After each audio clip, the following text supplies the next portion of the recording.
bonjour à tous et bienvenue. Non, je suis pas Romain Molina aujourd'hui, je suis Elio pour le retour des balls, le troisième épisode et le dernier, les balls du nouvel an. Bienvenue sur The Trick Play. Aujourd'hui, on est pas mal et ça fait longtemps qu'on n'a pas vu certaines têtes. Déjà, j'ai Ryan, aspirateur d'âme du 9-3. Salut Ryan, comment vas-tu? Salut, comment va? Le Romain Molina le plus falche du game. Merci, l'inside linebacker le plus flippant de France. Nous avons notre ami Guigui que vous pouvez croiser à la boutique du Parc des Princes du Paris Saint-Germain. Salut Guigui, comment vas-tu? Ça va, Imhotep, et toi? Eh ben ça va, je te remercie mon Guillaume. Nous Il y a le avons, ballon d'or qui est exposé là, de la boutique. Viendez. voilà, fantastique, un ballon d'or bien mérité. Nous avons Baptiste, The Lonesome Cowboy. Baptiste, comment se passent les vacances? Très bien, très bien. Les tiennes aussi. Ouais, va te faire. Et j'ai mon pote, parce que je suis pas en vacances, désolé, Bat, mais j'ai mon pote Augustin aussi qui est présent. Augustin, bah, toi, tu es en vacances, non? Ouais, j'y suis. Salut les gars. Eh bien, salut Mongus. Aujourd'hui, donc, les balls du Nouvel An. Bien entendu, les gros balls plus les deux balls de playoff. Et vous les aurez à la fin, les playoffs. On va quand même vous faire un petit peu attendre. Mais on va démarrer tout de suite avec le pitch ball.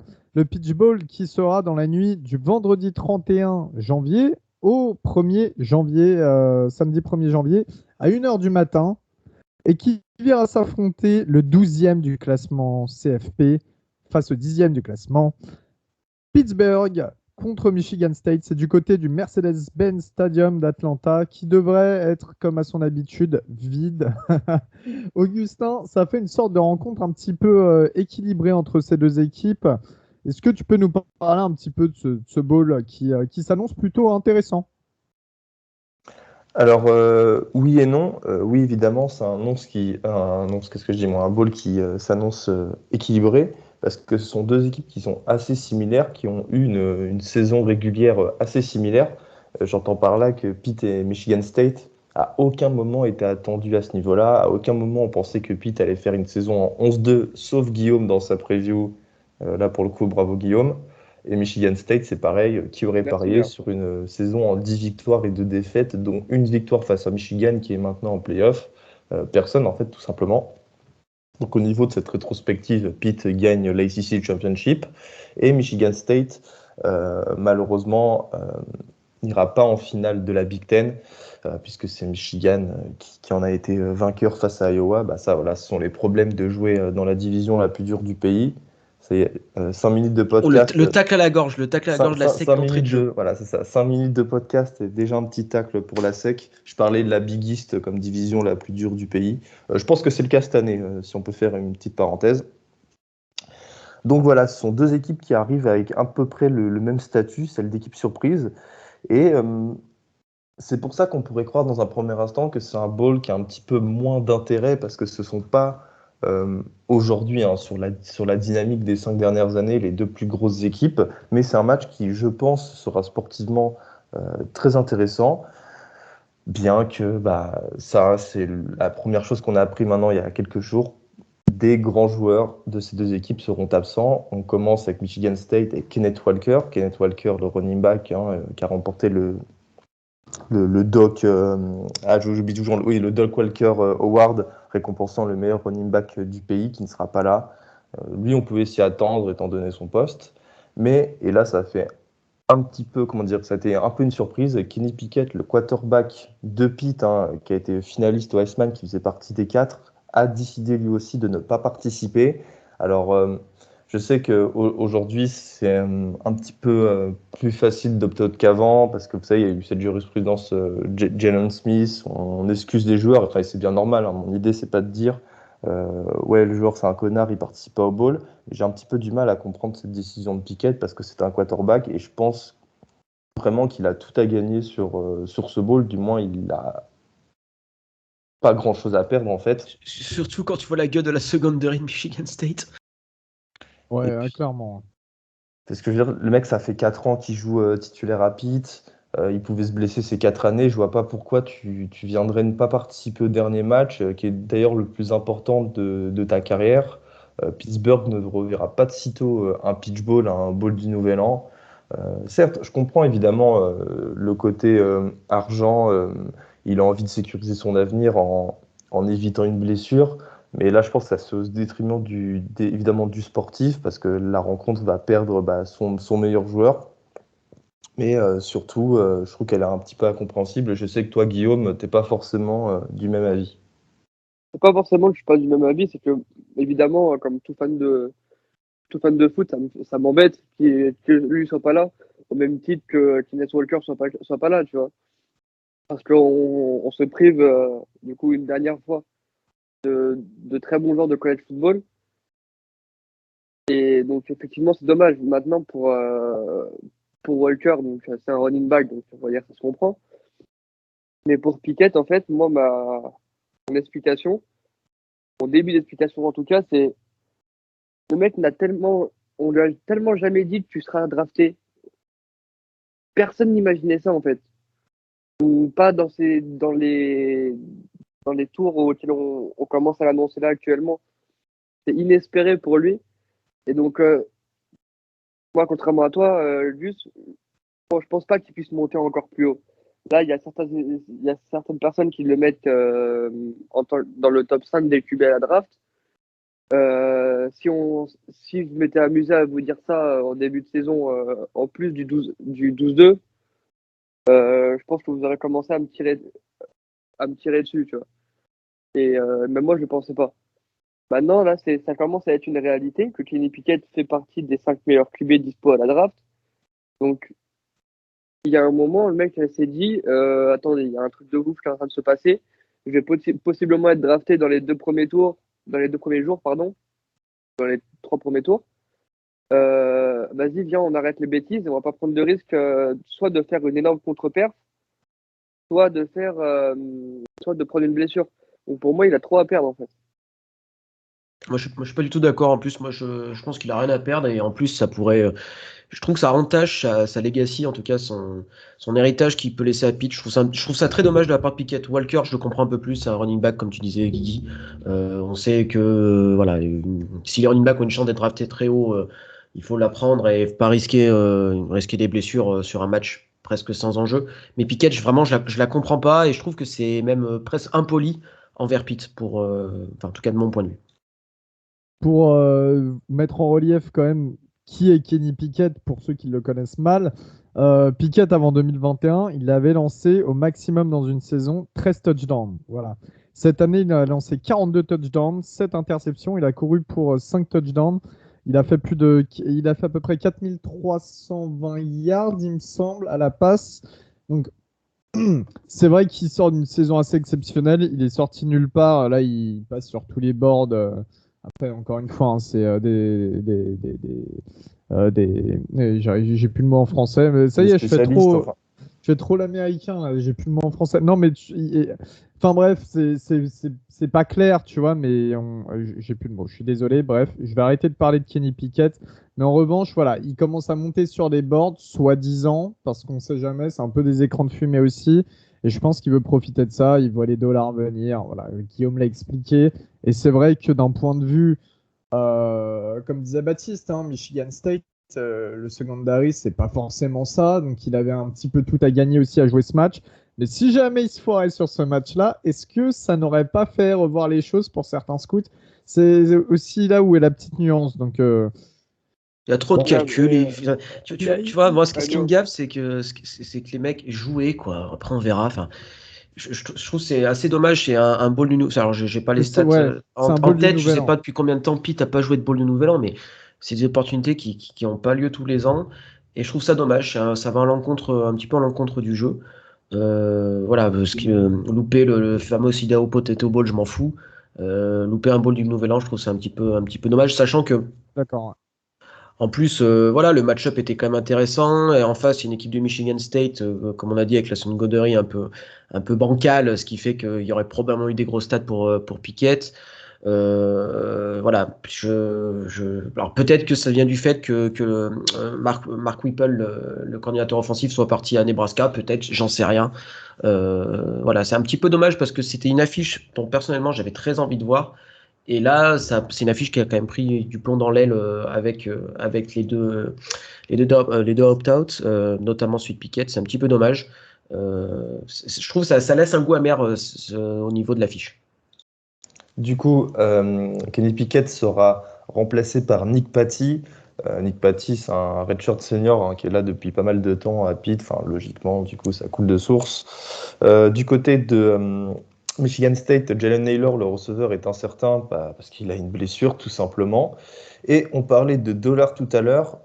Contrairement au Rose Bowl ou au match de playoff, là, vous pouvez acheter des places pour beaucoup moins cher. Les premiers prix sont à $13. Je vous ai dit à Atlanta, hein, c'est facile d'aller au stade, même si personne n'y va. Pas de souci.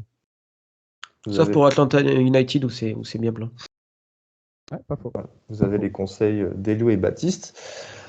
Au niveau des enjeux, moi j'en vois un particulièrement du côté de Michigan State, c'est que Mel Tucker, bon, déjà en recevant ce gros contrat et à travers ses interviews, a envie de faire de Michigan State une place, allez, disons-le, une place forte du college football, et ça commence par une victoire en bowl. On sait qu'ils étaient allés il y a quelques années, je crois que c'était Baptiste, tu vas me le rappeler, mais c'était en 2015. Ils étaient allés en demi-finale des playoffs. On avait espéré à ce moment-là que le programme, c'était à l'époque d'Antonio, que le programme avance, que le programme soit meilleur qu'il ne l'était. Et ça n'a pas été le cas. Moi, j'espère que ce sera le cas pour Michigan State. Du moins, ce sont les ambitions du programme. Et du côté de Pitt, faut commencer à préparer le terrain pour Kedon Slovis. Kedon Slovis, le quarterback du USC, qui a décidé de rejoindre les Panthers là, il y a quelques jours. Il rejoint sa petite amie qui fait du soccer là-bas. Donc voilà. Au niveau des cotes, Michigan State est favori de 2,5 points.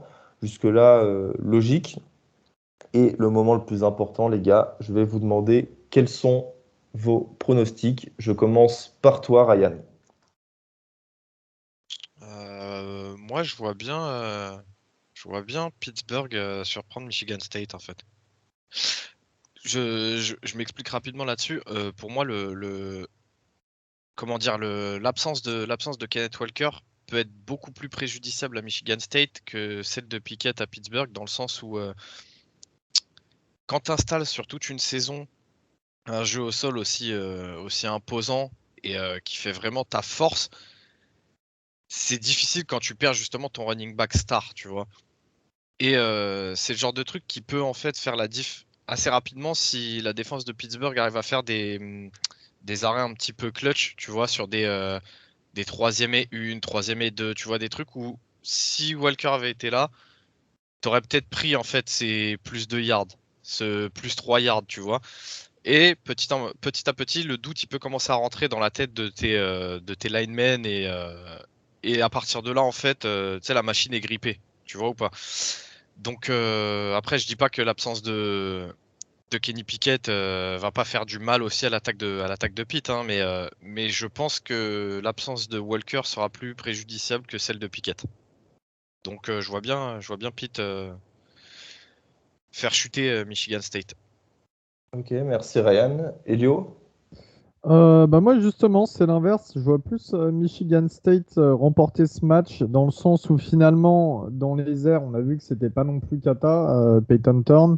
Alors ok c'est pas le quarterback de l'année, mais bon il a pas Jalen Naylor mais il a Jaden Reed en revanche qui est quand même un bon receveur qui est à presque milliard cette année je crois et 8 touchdowns. Sur le front 7, on parlait du secondary qui est pas top du côté de MSU, mais ils ont quand même un bon front 7.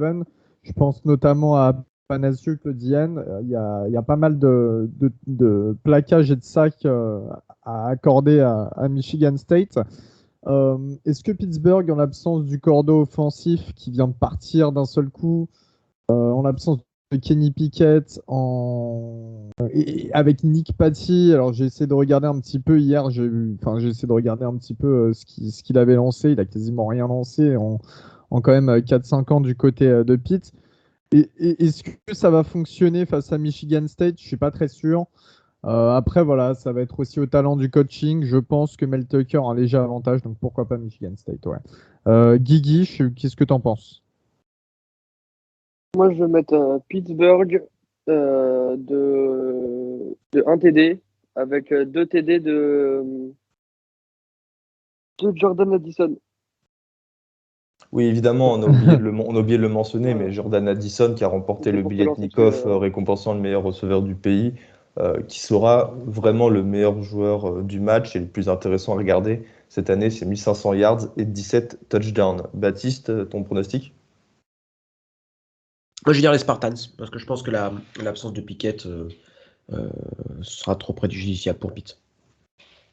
Ok, moi aussi je pars sur Michigan State parce que Pitt avait peut-être eu l'une des 3 meilleures attaques aériennes du pays cette année, du moins c'est ce que disent les stats.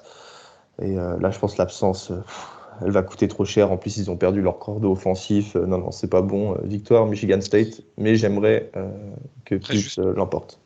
juste pour plaider ma cause, je finis rapidement là-dessus. Le truc, c'est que vous êtes tous là à dire que l'absence du cordeau et l'absence de Kenny Pickett va vraiment détruire limite l'offense de Pitt. Quand tu as un receveur comme Addison contre une défense aérienne aussi faible que celle de Michigan State, ton départ de cordeau à ce moment-là de la saison, il est pas si préjudiciable que ça, dans le sens où tes concepts ils sont déjà installés. Un assistant peut très bien reprendre le flambeau pour un match, tu vois. Et on en parlait tout à l'heure, Kenny Pickett, avant cette saison, c'était pas fou. Donc est-ce que c'est lui qui a vraiment step up ou est-ce que c'est tous les concepts de passe qui ont été faits pour qu'il puisse performer?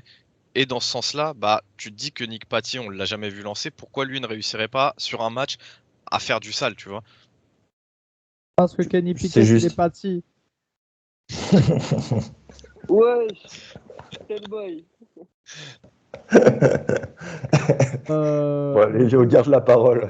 On va passer au bowl suivant. Et cette fois-ci, alors là, voilà, c'est un des bowls les plus célèbres, les plus historiques, si je puis dire. Côté, non C'est du côté de la région de Los Angeles, hein, le Rose Bowl à Pasadena, dans le stade bien entendu, qui porte le nom, le Rose Bowl. C'est le samedi 1er janvier à 23h. On verra Utah affronter Ohio State. Utah 11e cette année, vainqueur de la Pac-12. Et Ohio State, Ohio State, et ben vainqueur de rien du tout parce qu'ils sont même pas allés en Big Ten Championship après leurs 2 défaites face à Oregon et Michigan en toute dernière journée de la saison régulière. Donc un match à absolument voir. On connaît le coucher de soleil à la fin, à chaque fois sur les collines de Pasadena. Enfin, c'est assez magnifique. Ça sera sur ESPN ce match.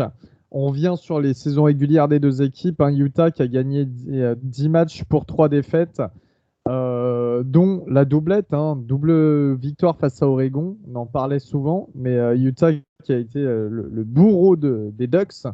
Et avec ce match, cette victoire assez large face à Oregon en finale de Pac-12. Donc, de l'autre côté, on a Ohio State qui a fini sur un bilan de 10 victoires, 2 défaites, donc pas de finale de Big Ten.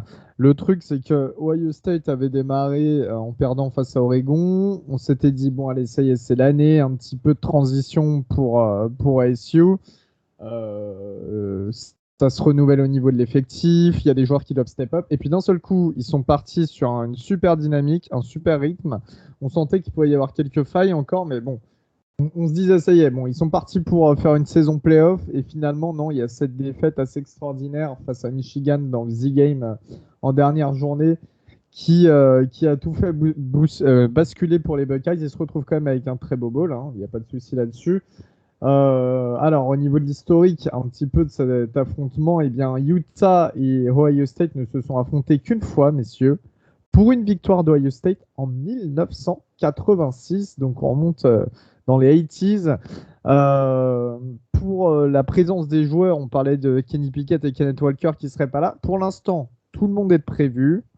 Mais en revanche, on ne sait toujours pas, on est le 23 décembre pour l'instant, on ne sait toujours pas si Garrett Wilson et Chris Olave, qui sont quand même les 2 gros receveurs d'Ohio State, on sait qu'il y en a d'autres derrière, il n'y a pas de souci, NJBA, on pense à toi, on ne sait toujours pas s'ils vont jouer. Voilà. Apparemment, ils seraient en pleine réflexion, les joueurs. Je sais que CJ Stroud a dit clairement qu'il n'en voudrait pas s'ils décidaient de ne pas jouer, mais encore une fois, ça remet les choses dans le contexte du est-ce que ça vaut le coup ou pas, même si c'est le Rose Bowl, est-ce que ça vaut le coup ou pas de. Pour l'instant, on est plutôt pas mal, hein, parce qu'il me semble que Devin Lloyd. Devin Lloyd joue. Il joue, hein, il n'a pas annoncé, c'est ce que j'ai Il vérifié joue, ouais. là tout à l'heure sur Twitter, il devrait jouer. Nessie Sewell aussi. On a la chance que CJ Stroud soit un sophomore ou un redshirt freshman. Donc là, au moins, on aura deux équipes hyper complètes et ça, c'est vraiment cool. Ça rajoute de l'intérêt à un match qui a déjà beaucoup d'intérêt. Ça va être un beau match-up aussi, hein, parce qu'on sait que la force d'Ohio State, alors bien sûr, ils ont très bien Anderson en running back qui est excellent cette année, qui est freshman, mais la force, ça reste quand même les airs, donc avec les receveurs qu'on vous citait, plus CJ Stroud qui balance pas mal de ballons. En face, on aura un beau jeu contre la passe de Utah, qui est le quatrième programme du pays à avoir le meilleur jeu contre la passe en termes de tout ce qui est pass deflection, voilà. En termes d'interception, ils sont plus loin, mais ils arrivent quand même à dévier pas mal de ballons. Enfin bref, ils arrivent à bien défendre contre la passe. Ils sont aussi bons, je crois, dans le pass rush. Si je dis pas de conneries, ils sont peut-être cinquième au niveau de tout ce qui est sac dans le pays. Voilà, ils sont sur une très bonne dynamique, hein. C'est la fin de saison vraiment qui a lancé Utah avec notamment ses victoires face à Oregon. Ils ont remplacé leur quarterback Charlie Brewer par Cameron Rising en cours de saison. D'ailleurs, Brewer qui a carrément opt-out pendant la saison. Et Rising est plutôt pas mal à voir jouer. Donc voilà, il y a une sorte de beau match-up défense-offense. Vous Pour pensez moi, qui va le remporter ce match-up entre l'attaque et la défense? Genre, vous donnez l'avantage à qui? Parce que là, par exemple, pour vous donner quelques stats, Ohio State a la meilleure attaque du pays avec 45 points marqués par match et c'est la troisième meilleure équipe en nombre de yards avec 551 yards par match. personne ne Clairement, veut se mouiller. Vas-y, vas-y. si, Guigui. clairement, pour moi, si Wilson et Olaf sont là, euh, j'ai vu quelques bouts de match, pour être très honnête, de Utah. Ils sont très bons, hein. Ils ont une très bonne défense. Il y a vraiment aucun problème là-dessus. Mais là, je pense qu'on passe à un niveau, sans faire offense aux copains d'Oregon, hein. L'attaque à la passe avec Tic Tac là sur les côtés et CJ Stroud en QB, c'est pas Anthony Brown, hein. Donc Exactement. je pense pas qu'ils aient vu une telle puissance offensive dans leur saison entière à Utah. Et encore une fois, si les deux sont là, euh, je pense que en vrai, il va être ridicule à se prendre 40 pions, hein, ou 40-50 pions. Mais va vraiment falloir qu'ils donnent tout ce qu'ils ont en défense. Et même comme ça, ils vont galérer, très clairement. Baptiste, j'aimerais bien avoir ton avis, toi justement, qui regarde un petit peu la Pac-12, sachant qu'Utah, cette année, clairement, hors Pac-12, à part Weber State, je regarde le calendrier, ils avaient perdu face à BYU et San Diego State. Oui, En dehors en de début de ça, saison, voilà. ouais. Ouais, exactement, ouais. En début de saison, ouais, et tout le reste, c'est que de la Pac-12. Ouais, c'est un peu mon. Tu me lances bien tu me tends bien la perche de mon argument principal. C'est la dynamique différente, hein, sur les équipes. Utah fait une fin de saison tonitruante, hein. Je pense que c'est peut-être l'une des équipes les plus en forme du pays avec peut-être les quatre qui sont présentes en College Football Playoff. Euh, Ils ont détruit 2 fois de suite Oregon. Ils me donnent l'impression de retrouver sur un Utah qu'on connaît, c'est-à-dire hyper fort dans les tranchées, hyper fort. Enfin, un Utah comme on a connu les années précédentes et qu'on avait un petit peu oublié en début d'année parce qu'il y a eu ces 3 défaites rapidement. Et face à eux, il y a les Buckeyes qui sont, je pense, un peu choqués de la défaite contre Michigan. Ils s'y attendaient pas du tout, surtout qu'ils sont quand même fait sécu rouge, hein. On se souvient pendant The Game. Donc d'un côté, on a une bête blessée avec les Buckeyes, de l'autre, une grosse machine qui s'est remis en place avec Utah. Et c'est un match-up qui est, mine de rien, hyper intéressant, avec deux équipes qui vont être quasiment complets. Ça, c'est hyper cool. Et à la différence de... Je trouve qu'ils respectent... alors, le Rose Bowl, ça a un petit côté différent par rapport aux autres bowls. C'est le Granddaddy of them all. C'est le plus vieux, c'est le plus prestigieux. Et je trouve que c'est très bien que même les joueurs qui sont attendus hyper haut à la draft le jouent. C'est un peu, je trouve, une reconnaissance de la part des joueurs par rapport à l'institution Rose Bowl. Et je trouve ça très bien. Et du coup, le match-up, qui était déjà très intéressant à la base, je le trouve presque, je vais peut-être dire un blasphème, mais peut-être presque plus intéressant qu'une des deux demi-finales du CSP. Donc, pour moi, alors j'ai un peu du mal à me mouiller, Mais à chaque fois que les Buckeyes ont été un petit peu mis sous pression ou face au mur, ils ont toujours retrouvé les ressources pour rebondir et pour rappeler à tout le monde que ça reste Ohio State. Donc je vais donner la victoire d'Ohio State, mais je pense que ça va être un super match. Et d'ailleurs, je viens de voir ça, Utah, c'est la première fois qui participe au Rose Bowl. Je peux Tout dire, à fait, puisqu'avant ils en étaient Mountain West. en Mountain West, et donc pour participer au Rose Bowl, c'était un petit peu plus compliqué. Et rapidement, un petit mot quand même sur Cameron Rising, le QB de Utah, qui je pense est une des principales raisons de la montée en puissance de Utah au cours de la saison. Pour vous donner un petit rappel, Cameron Rising, il faisait partie de la classe de recrutement 2018 de Texas, avec un certain Casey Thompson. Donc, ils avaient recruté deux QB à l'époque, Texas, et les deux ont fini par. Enfin, les deux se sont foutus sur le portail des transferts, et Casey Thompson a décidé de rester. Et Cameron Rising est parti à Utah, et c'est un joueur que j'aimais beaucoup en high school déjà, parce que je l'avais un petit peu scouté comme ça tranquillement. C'est un joueur que j'aime bien, et je suis très content de le voir réussir du côté des Utes. Et j'ai aussi un autre truc un petit peu plus historique. Vous savez, le Rose Bowl, c'est un match qui se tient depuis 1902, si je dis pas de bêtises, ou même, je pense, au 19e siècle. Non, je crois que c'est 1902, hein. Je crois que c'est tout début des années 1900. Baptiste Voilà. avait 8 ans. Et en fait, faut savoir que le match a toujours été joué, même pendant la Première Guerre mondiale et la Seconde Guerre mondiale. Sur toutes ces années, sur plus de 100 ans maintenant, il y a juste à 2 reprises où le match n'a pas été joué à Pasadena. C'était l'année dernière, parce qu'à cause des mesures sanitaires, on va dire très restrictives dans le district de Pasadena, le match avait été bougé à Arlington, au Texas. C'était le match entre Alabama et Notre-Dame. Et l'autre fois, c'était en 1942. Le match avait été joué à Durham, donc dans le stade de Duke. C'était un match entre Oregon State et Duke à cause de l'attaque de Pearl Harbor, donc voilà, pour se protéger. Et dans ce match, Ohio State est donné vainqueur de 6,5 points. Et ben, je vais faire le tour de table pour les pronos. Ryan Aspirateur d'âme, que donnes-tu? Moi, je vois bien Ohio State. Pour les raisons qu'a cité un petit peu Baptiste, faut faire attention justement à ce genre de bête quand c'est blessé. On l'a dit, il y a des gros joueurs, il y a des premiers tours de draft. Je pense pas qu'ils aient envie de finir leur saison sur une déconvenue. Donc, je pense que tout le monde va le jouer. C'est un bowl historique. C'est le genre de match qui compte, même dans la tête des scouts NFL, de tout le monde. En fait, c'est prestigieux de remporter le Rose Bowl. Je pense que Ohio State va vouloir sortir un gros match, histoire de rappeler à tout le monde que voilà quoi, c'est Ohio State. Donc, je les donnerai vainqueurs. Baptiste, tu voulais rajouter quelque chose sur ton prono? Non, je vais dire les Buckeyes aussi. Très bien. Augustin? Ohio State aussi, mais j'aimerais bien voir Utah l'emporter pour qu'il y ait encore plus d'upset, quoi. La beauté du jeu. Et pour toi, Guigui? Moi, je mets Ohio State de au moins 10 points et avec CJ Stroud qui a au moins 4 TD en total. Donc, entre la course et la passe, au moins 4 TD. Eh ben, je vais mettre Ohio State aussi, mais je pense que je vais me mouiller. Vous savez quoi? Je vais me mouiller et ça me fait mal de dire ça parce que Utah, je pense qu'ils ont les moyens de rivaliser. Mais là, je vais donner une sorte de blowout pour Ohio State. Sincèrement, je vois bien le match partir dans leur sens et qui remporte haut la main ce match si tout le monde est présent, bien évidemment. Et quand même, un dernier mot là-dessus. Du côté de Utah, Devin Lloyd, il est trop fort. Juste regardez-le jouer. Ce mec, il est vraiment trop fort. C'est la tour au post linebacker. Trop fort. Je t'aime, Devin.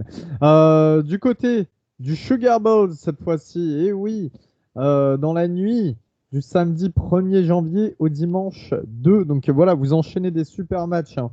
On va du côté de la Nouvelle-Orléans, dans le plus beau stade NFL, le Caesars.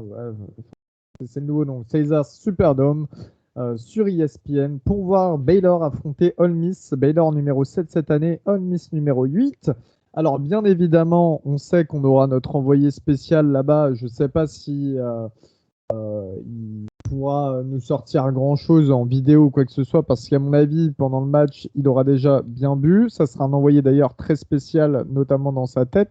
C'est Valentin qui n'est malheureusement pas là aujourd'hui, mais qui sera du côté bien de la Nouvelle-Orléans pour le match avec les fans d'Ole Miss. Valentin qui est aussi sur une sorte de fil, hein, qui marche sur le fil parce que on sait très bien qu'il apprécie énormément Baylor. Voilà, c'est un petit peu ces deux équipes chouchou, donc ça va être un beau moment pour lui. Voyage tout frais payé une nouvelle fois par les fans d'Ole Miss également. Donc voilà, on espère qu'il va bien apprécier. Il vous fera son rapport, bien évidemment. Baptiste, comment tu sens cette rencontre entre le 7e et le 8e? Déjà, c'est de la même façon que le Rose Bowl. Déjà, c'est un bowl où les équipes seront complets. Ça, c'est très très cool. Voilà, pareil, je parlais de respecter le Rose Bowl. Je pense que et Baylor et Ole Miss ont respecté aussi le Sugar Bowl. Donc ça, c'est vraiment très intéressant. Ces deux équipes qui savent que tu joues pas un bowl du Nouvel An tous les ans forcément quand tu t'appelles pas Bama, Georgia ou Ohio State. Donc voilà. Donc déjà, je trouve ça très très bien. Et pour rappel, hein, tu as parlé du fait que c'était le même jour que le Rose Bowl. Voilà, le 1er janvier, ça fait partie de ces jours un peu spéciaux du college football avec énormément de matchs intéressants. On va en discuter, même le premier créneau à partir de 7h du soir, il est super cool. Voilà, vous aurez trois très très grands matchs de college football la journée du 1er janvier. Donc ne picolez pas trop le 31 au soir pour garder un peu d'énergie. Voilà, ça fait partie de ces journées qui rendent le college football si intéressante. Donc voilà, pour revenir à Baylor Ole Miss, pardon, ça va être déjà, je pense, un duel de philosophie de coach. Et ça, c'est hyper intéressant. Dave Aranda, un coach très défensif du côté de Baylor. Lane Kiffin, un coach très offensif du côté d'Ole Miss. Donc déjà, rien que le match-up, il est intéressant parce que c'est même au niveau de la philosophie des équipes, il y a deux écoles différentes. Donc ça va être cool. En plus, ces deux équipes un petit peu surprises. Alors, Ole Miss, on les attendait quand même relativement haut, mais Baylor, c'est quand même ils remportent la Big 12 à la surprise générale. Hein. Je pense que personne. Il faudrait qu'on revoie les épisodes de preview, mais je pense que personne voyait Baylor, ne serait-ce qu'en finale de conférence. Donc ça fait partie de ces équipes qui ont une dynamique assez incroyable, pas forcément portée par des joueurs extraordinaires. C'est-à-dire, bon, il y a Pitré, le safety, hein, dont on parle beaucoup du côté de Baylor, mais il n'y a pas de star. Ouais, et tout à fait, il n'y a pas vraiment de gros stars et peut-être le tackle, le nose tackle Aki, hein, c'est ça, ou Ika, j'arrive jamais à me souvenir. Qui était à LSU d'ailleurs. Qui était à LSU, qui était du côté de chez Ryan avant. Oui. Mais c'est une équipe tellement bien coachée avec une espèce d'empreinte, une signature que en fait tu peux remporter n'importe quel match. Donc ça va être déjà rien que ça va être intéressant. Du côté de Ole Miss, il y a, je pense, un peu plus de talent pur, notamment en attaque. Mais la dynamique est tellement bonne du côté de Baylor que je pense que les Bears peuvent remporter ce match. Alors, déjà au niveau des cotes, c'est Ole Miss est donné vainqueur de 1 point. Donc voilà, c'est du côté des bookmakers, on sent que ça va être un match-up hyper serré. Donc honnêtement, c'est compliqué hein, de pronostiquer ça, sachant qu'effectivement les deux équipes sont complètes. C'est complexe. Même là, j'ai fait mes pics pour l'ESPN Pick'em Ball et je crois que j'ai mis Ole Miss vainqueur, mais je suis même pas sûr de ne pas changer au dernier moment. Tout dépendra aussi quand même. Il faut quand même le souligner de qui sera le QB titulaire hein, du côté de Baylor. Est-ce que ce sera Bohannon ou est-ce que ce sera Shapen? Bohannon qui s'est blessé, je crois que c'est Ischio. Hein,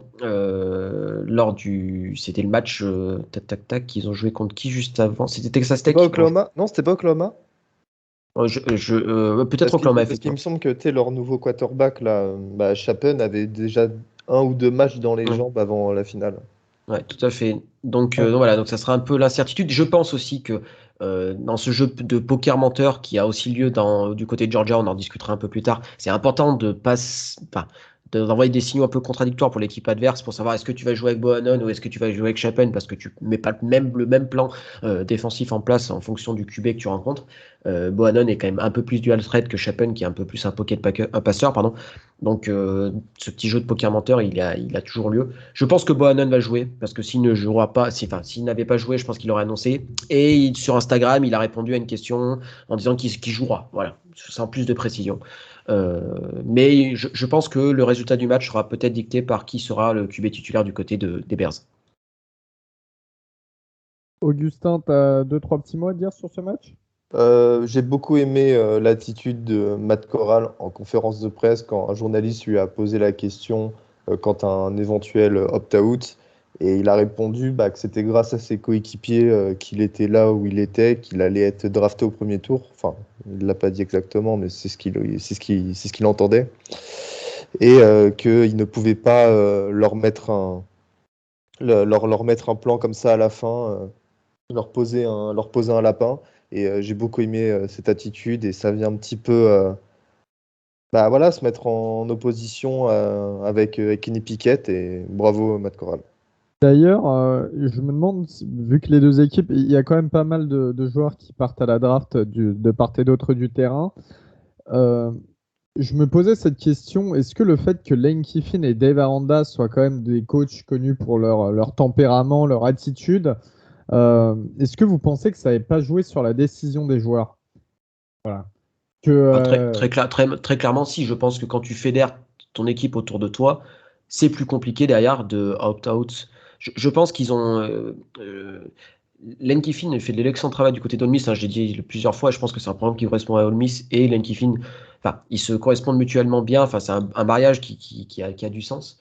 Et je pense que cette ambiance familiale, voilà, de fratrie, enfin, je sais pas quoi, ça ressort forcément dans des moments comme ça. Et Un effectivement, le peu fait que avec Lane Kiffin, un peu players coach, non? ouais. Ouais, non, mais c'est exactement ça. Et je pense que Matt Corral a, effectivement, Gus, tu as raison de dire ça. La conférence de presse, c'est absolument, voilà, ça fait plaisir à entendre. Ce côté, je joue pour les autres, c'est vraiment cool. Et je trouve que c'est tout un honneur de Matt Corral qui, pour le coup, lui, je pense, a plus à y perdre que Pickett, très clairement. Ouais, tout à fait. Ouais, je suis d'accord. Il a Notamment plus, face à l'excellente défense de Baylor. Ouais, Ryan. il a plus à y perdre, oui et non, parce que derrière, si l'attaque d'Ole Miss prend feu, comme on l'a déjà vu ces dernières années prendre feu, et qui met une cartouche à Baylor vénère, je peux te dire que lui, pour le coup, il va aller truster un petit peu plus haut, tu vois. Il a aussi tout à y gagner. Ouais, mais on a déjà vu Matt Corral prendre feu. On sait qu'il est capable de le faire contre la SEC. On se souvient du match contre la balle l'année dernière, etc. Mais imagine que là, il a une performance avec 3 interceptions, il retombe dans ses travers de l'année dernière. Là, par contre, tu vois, c'est plutôt dans ce sens-là. On sait dont il est capable. Matt Corral n'a pas encore fait de mauvais matchs, enfin de vrais mauvais matchs comme on avait été habitué l'année dernière. Il n'en a pas fait cette année. Là, il peut en faire un parce que Baylor, c'est une super équipe, notamment au niveau de la secondary. Donc, voilà, c'est pas sans risque pour moi au niveau Ah du non, choix c'est de pas jouer. sans risque, mais au risque, haute récompense aussi, tu vois. C'est ça le truc. C'est que Très clairement, très clairement. là, on va le voir contre une. Alors, je prends des gros guillemets, mais une défense typée un petit peu NFL avec les schémas que met en place Dave Aranda ou quoi, tu vois. C'est-à-dire que là, comme je te dis, s'il fait vraiment, s'il prend feu et qu'il éclate Baylor, ça va discuter des premières places de la draft très sérieusement aussi, tu vois. Ça, c'est sûr. Et Ryan, je vais te garder justement ton prono pour ce match. Moi, je suis obligé de suivre Dave Aranda. Je suis obligé de suivre Dave Aranda. On dit souvent, tu sais, il y a l'adage qui dit que l'offense te fait gagner des matchs et les défenses te font gagner des championnats. Sur ce genre de match-là, c'est possible qu'on le voit parce qu'on parle aussi beaucoup de l'offense d'Ole Miss, mais il faut pas oublier que leur défense joue à un niveau qui est tout autre que ce qu'on a l'habitude de voir à Ole Miss. Mais je pense quand même que Dave Aranda, voilà, il a l'habitude là des moments chauds. Il a build son programme comme il le voulait et ça marche, ça marche. On voit que la mayonnaise a pris. Et sur ces dernières semaines, tout à l'heure, Baptiste parlait de la fin de saison canon de Utah. Bah, pour le coup, Baylor, c'est la même. On a vu que ces dernières semaines, ils n'ont pas arrêté de nous impressionner encore et encore et encore. Donc, pour le coup, je vais faire mon homer et suivre mon ex-corps d'Odef. Donc, je dirais Baylor. Merci beaucoup, Gus. Putain, il est compliqué, hein. Bon, allez, Ole Ouais, Miss. Ole Miss. ouais, c'est très compliqué même. En fait, je crois que je suis vraiment d'accord avec les arguments de Ryan, mais je sais pas, j'ai envie de voir gagner Ole Miss parce que ça m'a un peu redonné foi dans ma guerre contre les opt-out, ce qu'a dit Matt Corral. Ah, mais Ouais, non. sur ça, c'est clair, on le sait. Hein, Corral, c'est un putain de leader. Et d'ailleurs, ce Ouais, qui mais tu peut vois, aussi. je trouve il y a quelques années, Ryan, enfin l'année dernière, il avait l'air un petit peu, tu sais, ce mec suffisant, grande gueule, qui est prêt à mettre un coup de poignard dans le dos de son équipe dès qu'il aura l'occasion de gagner un peu de fric. Et ben en fait, ça n'a pas du tout été le cas. Enfin, du moins, c'est l'impression que j'avais. Il m'a bien fermé ma bouche. Donc de ce côté-là, je m'excuse et c'est pour ça que j'ai envie de le voir gagner. Ce Ah qui ouais, m'a non, mais fait peur. totalement. Totalement. Bah, comme tu l'as dit, hein, le match-up, il est très compliqué. Il faut pas oublier aussi que Corral, c'était un Iceman potentiel. Sur ce genre d'opposition, opposition directe, ça peut aussi faire la diff, hein, d'avoir un potentiel Iceman dans ton équipe. Il peut te faire basculer le match dans un moment chaud, tu vois. Baptiste, sur qui tu restes du coup? Olmis? Je vais dire Ole Miss pour faire plaisir à Val, parce que je pense que si Ole Miss remporte le Sugar Bowl, ça sera un moment qui s'en souviendra toute sa vie, enfin même s'ils Ah, perdent, hein, ça quand c'est c'est Ah très ouais, sûr. clair. oui, t'as raison. Mais ça serait très beau pour Je Val suis que, pas sûr qu'ils s'en souviennent réellement, c'est ça le problème. en tout cas quelques brides. Non, mais je vais dire Ole Miss. Je vais dire Ole Miss. Pour toi, Guigui? Moi, c'est un peu pareil. Hein. Je trouve que c'est un match tellement compliqué à pronostiquer que je vais donner Ole Miss parce que j'ai envie que Val il voit une victoire pour son premier match, tu vois, pour son premier souvenir de match aux États-Unis, de match de Ole Miss. Alors, même si je pense qu'il devait y avoir une équipe contre qui Ole Miss devrait perdre, Val il choisirait Baylor parce que c'est sa deuxième équipe, on va dire. Et j'espère quand même voir Matt Corral nous éclabousser de son talent une dernière fois et une belle victoire d'Ole Miss à la clé. Eh ben, je vais te suivre aussi. Alors, je dirais que ça va quand même se jouer au coaching, hein. Et là, on a deux gros coachs avec des talents différents.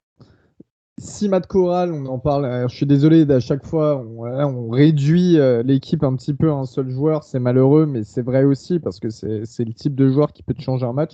Si Matt Corral est vraiment dans son jour, je donne la victoire à Ole Miss. Mais voilà, on verra bien. Et je donne également la victoire à Ole Miss car j'ai très peur de Valentin et de son chien. Donc je suis un petit peu obligé de ne pas donner cette victoire à Bélan. Voilà. Et puis Euh, il doit m'acheter un maillot là-bas aussi. il doit acheter un maillot là-bas. Il doit acheter plein de trucs Ah, là-bas mais vous avez d'ailleurs. passé Plein de commande, trucs. quoi. Merci de prévenir les copains, quoi. Tout ce Ouais, qu'on mais lui Non, t'inquiète, non, il souhaite a en dit non à tout. Hein. Il a dit non à tout. Donc, Non. rien pour l'instant. Attends, le mec, il a acheté de quoi payer un contrat annuel à Lane Kiffin. C'est bon, il peut acheter deux maillots, hein. Ah bah attends, tu trouves pas D'accord ça avec toi, bizarre, Il va Baptiste? acheter un maillot Ole Miss pour son chien et c'est tout. Ça n'a rien à voir. La prolongation de contrat de Lane Kiffin est arrivée quand Val a ouvert la cagnotte. Ah, pas fou, ouais. extraordinaire. Il va ramener son chien et puis ça va être tu vois, le coach mental de Ole Miss, là. Il va le foutre sur le bord du terrain. Attention à Bon. ce qu'ils se prennent pas un coup comme c'était Auburn, je crois, genre Auburn. un des joueurs ouais, qui met un coup au chien, le pauvre. Le chien qui a mordu un joueur. C'était Il y a le chien c'était qui à se prend un Georgia. receveur et t'as le chien, t'avais une confrontation entre Auburn et Georgia, voilà c'est ça, et le chien se prend un joueur sur Moi, le j'ai le bord souvenir du du chien qui bouffe le joueur. Mais... Ouais, ça, je m'en rappelle aussi. Guy. Le bulldog n'empêche, de Georgia qui c'est aussi essaye Auburn. de mordre un joueur. only nice ici, hein, tout ça. Et on fait un bisou à Michael Vick s'il nous écoute. Oh, mais c'est vrai qu'il a Pour se faire anecdote, mettre. le dernier chien survivant de ces combats, Michael Vick, est décédé il y a 2 jours. J'ai vu un Ouais. article passer là-dessus. Voilà, on va grand repartir du journalisme. côté. Du grand On va journalisme. partir du Non, je côté déconne, des on fait pas un Bulls. bisou à Michael Vick, hein, parce que Non, j'ai dit, il va se faire foutre. Ça devient l'équipe du soir ici. Attention, on part du Tout à côté fait. du Fiesta Bowl, cette fois-ci, dernier bowl avant de parler des playoffs. Le Fiesta Bowl, alors là, ça va être une guerre sanglante dans le podcast, car nous avons 2 équipes représentées par 2 personnes ici présentes. Oklahoma State, 9e cette année, qui a perdu donc la finale Big 12 face à Baylor. Rencontre Notre-Dame, 5e cette année, qui n'a perdu aucune finale car Notre-Dame est indépendant. Baptiste, Augustin, je vous laisse parler de ce match. Moi, je ne me mêle pas de vos affaires. Et on veut du sang, messieurs, s'il vous plaît. Merci. Ah non, on se respecte trop avec Gus. Non, je vais laisser Gus parler et puis j'ai Pas déjà de beaucoup parlé. respect. Alors, avant de se lancer des pics, Baptiste, d'analyser, si je peux le dire comme ça, on va commencer avec les informations essentielles du match. Le match aura lieu aussi le samedi 1er janvier, ouais, c'est un samedi les gars, à 19h. à Yes. Glendale, dans le stade des Cardinals, le State Farm Stadium.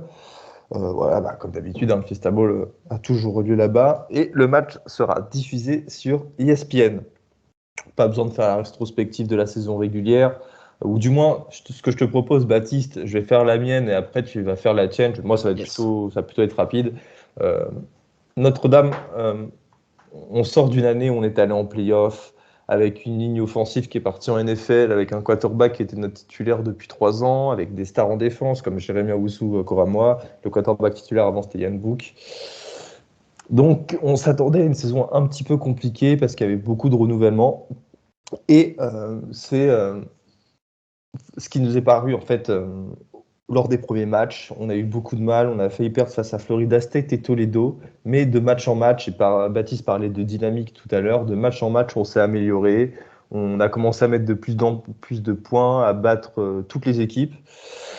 Et voilà, Notre-Dame, on est passé d'une équipe qui pouvait sortir du top 25 à une équipe qui prétendait au play-off. Malheureusement, ça ne s'est pas fait. Ça s'est joué sur la dernière semaine. On avait à espérer des défaites en finale de conférence, chose qui n'est pas arrivée. Donc voilà, on termine cette année avec une seule défaite. C'était face à Cincinnati qui est en play-off. Et à la 5e place de l'A People et du classement du comité. Mais c'est surtout une année qui a été marquée par le changement de coach. Le changement de coach, Brian Kelly qui est parti à LSU et qui a été remplacé par notre coordinateur défensif Marcus Freeman. Marcus Freeman coachera donc son premier match à la tête des Fighting Irish en tant que head coach, en tant qu'entraîneur principal, et c'est d'ailleurs son premier de sa carrière, puisqu'à Cincinnati, il était déjà coordinateur défensif.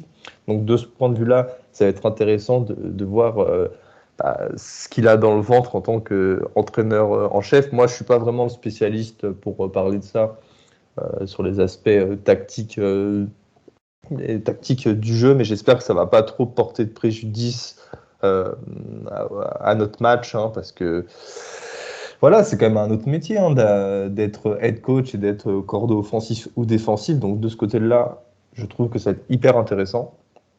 Baptiste, toi, Oklahoma State, aussi grosse saison. Je vais pas dire qu'on s'y attendait pas, parce qu'Oklahoma State fait quand même partie des programmes qui, depuis 20 ans, font beaucoup avec très peu. Vous faites rarement des saisons dégueulasses. Vous avez même rêvé de playoff à un instant. Ouais, on a même rêvé de playoff à un instant. Alors, d'ailleurs, je me pose la question si Desmond Jackson marque le TD, est-ce que Oklahoma State est en playoff? Je ne pense pas, se dit en passant. Je pense que Cincinnati reste devant les Cowboys, donc d'une certaine façon, c'est un mal pour un bien, j'ai presque envie de dire. Ouais, donc grosse saison. Alors qu'on soit très clair, il y avait quand même pas mal de signaux assez positifs avant le début de la saison, notamment défensif, et ça s'est confirmé. Ça a été, je pense qu'Oklahoma State a été l'une des meilleures équipes de la saison. Nous aussi, on a été un peu en mode diesel, c'est-à-dire un début de saison très très compliqué, une victoire complètement à l'arrache contre Missouri State, une équipe de FCS. Contre tout ça, c'était pas très beau non plus. Contre Boise State, ça doit pas être très très très très beau non plus. Je fais un bisou à Boise State France au passage. Et puis voilà, le match de Big 12 commençant, la machine s'est lancée. Spencer Sanders a été bon, voilà, bon, le quarterback. Une défaite contre Iowa State, voilà, ça peut arriver de perdre un match. Il n'y avait rien de déshonorant à perdre à Ames. Mais toujours cette empreinte très, très, très prégnante en défense, voilà, avec beaucoup de blitz, Malcolm Rodriguez, le linebacker, un peu partout. Enfin voilà, c'était une équipe très excitante à voir jouer, notamment défensivement. Donc un calendrier de Big 12 bien maîtrisé. On est monté en puissance tout au long de l'année. On est arrivé Bedlam plein de confiance. Alors Bedlam n'est pas passé loin de la catastrophe, mais voilà, victoire, la première depuis 2014 et la première depuis un certain punt return de Tyreek Hill. Donc on arrive en finale de la Big 12 avec Baylor sans Bohannon, donc on se dit que ça devrait le faire. Et puis là, patatrac, on retombe dans les travers, notamment offensivement. Parce que défensivement, il y a eu un très très très gros match de la défense, encore une fois, mais offensivement, c'était la catastrophe. Spencer Sanders, brain fart sur brain fart, des drops, notamment de Brendan Presley qui continue l'interception.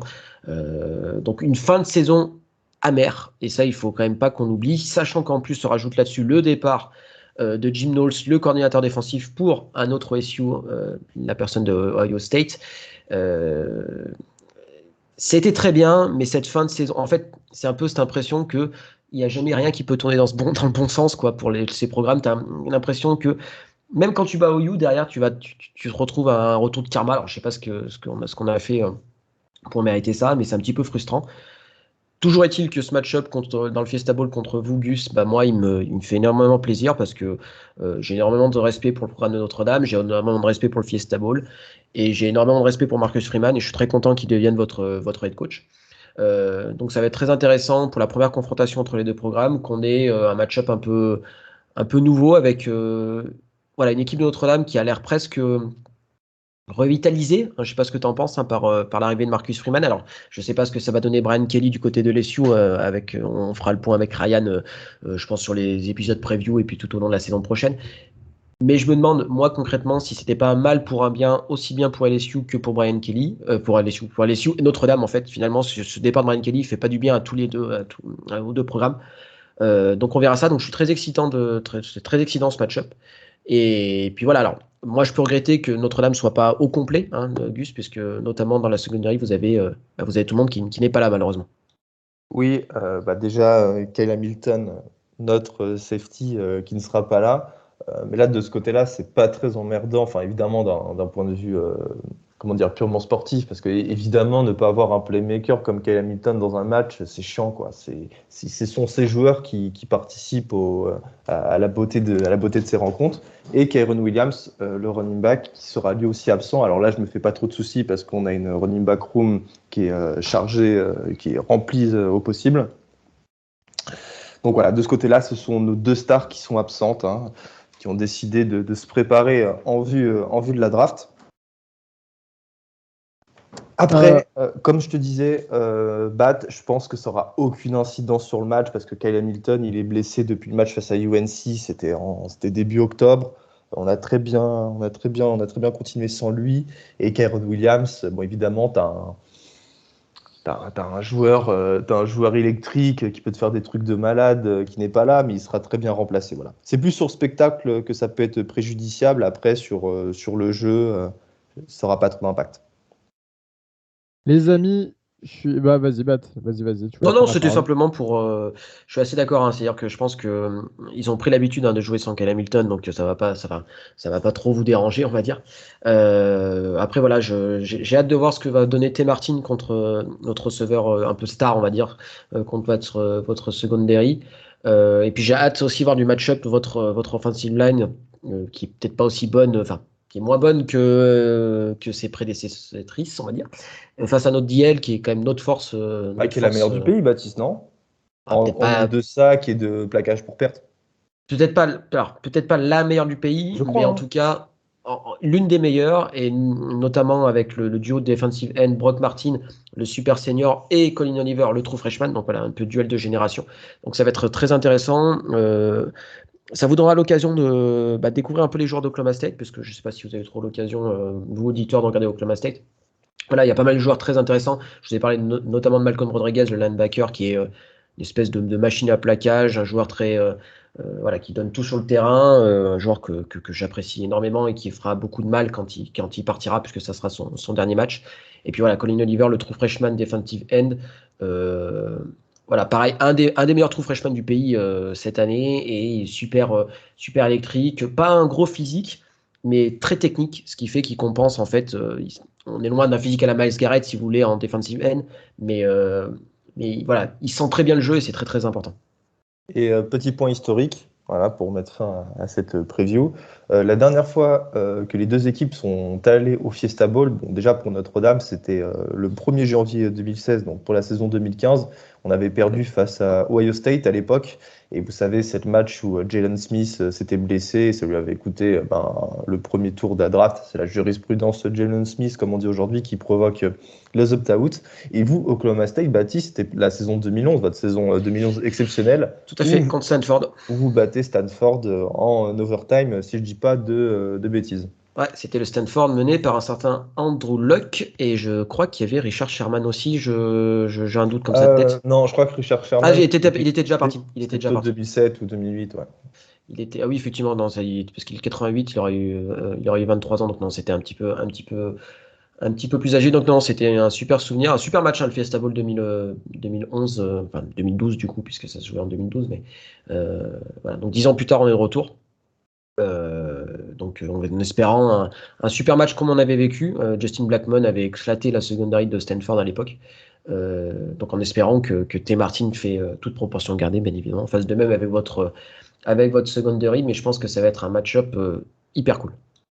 Les amis, instant prono, je suis navré, on va devoir choisir entre un de nos deux potes. Je vais commencer avec toi, Guigui. Notre-Dame, OK State. Hmm, je vais dire OK State, je pense. Je vais dire OK State. Euh, Honnêtement, j'ai pas trop de. Je pense que ça va être un match super serré. Et je pense juste que, au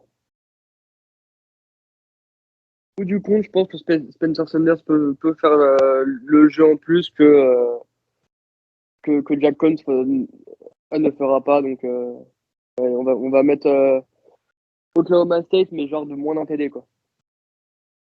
Ryan. Moi, je vois bien Notre-Dame. Je vois bien Notre-Dame juste par rapport à toute la situation qu'il y a autour du coaching staff et de Marcus Freeman. On sait que il était vraiment aimé des joueurs. On sait que le départ de Brian Kelly s'est un peu fait en eau de boudin.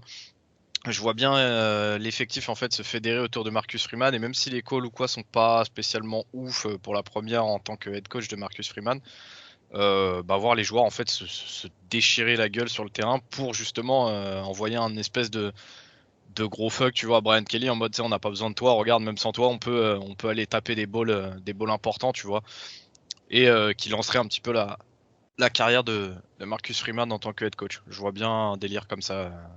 Mais pareil que Guillaume, je pense que ça va être un bon match bien serré, avec peut-être pas un score fleuve d'un côté ou de l'autre, mais ouais, comme Guigui, un TD, 10 points grand max, tu vois, d'écart, mais moins, je pense. Eh ben, je suis de ton avis, Ryan. On parlait d'un Notre-Dame revitalisé avec cette période de transition et l'arrivée de Marcus Freeman. Et je pense que ça peut permettre aux joueurs un petit peu de se dépasser sur le terrain. Ça va être encore une fois un match-up extrêmement serré. C'est tout à l'avantage aussi d'Oklahoma State, hein. Il n'y a aucun souci là-dessus. Je donne ma voix pour Notre-Dame, mais j'ai beaucoup réfléchi. J'ai vraiment eu du mal.